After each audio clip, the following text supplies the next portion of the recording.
চাওক এই পৃথিৱীখনত দুই ধৰণৰ কেটেগৰীৰ মানুহ আছে এটা হৈছে ৰাহুৰ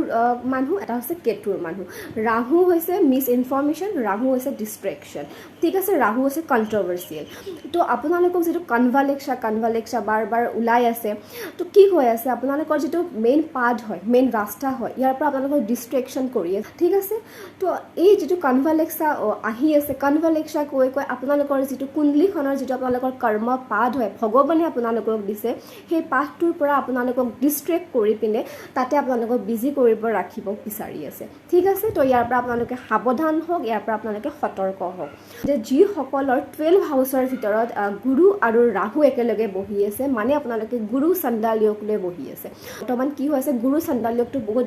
বেয়া য়োগ বুলি বুজাই আছে বাট মই আপোনালোকক কৈছোঁ গুৰু চণ্ডালয়োগ লৈ যদি আপোনালোকে বহি আছে কাৰো কথাই বিলিভ নকৰিব একো পঢ়াওঁতে আপোনালোকে বিলিভ নকৰিব প্ৰথমতে নিজক বিশ্বাস কৰক নিজে এৱেৰ থাকক কি কৈছে কি শুনিছে প্ৰথমতে নিজে ফ'ল' কৰক নিজৰ বিবেক বুদ্ধি লগাওক তাৰে পিছত কাম কৰিব ৰাহু আৰু গুৰু যদি একেলগে আছে আপোনালোকৰ সেইটো গুৰু চণ্ডালয়োগ আপোনালোকৰ বেয়া নহয় প্ৰথমতে নিজক ফ'ল' কৰক নিজক জানক মোৰ কথা আপোনালোকক বিলিভ কৰিবলৈ মই নাই কোৱা ঠিক আছে Thank you so much.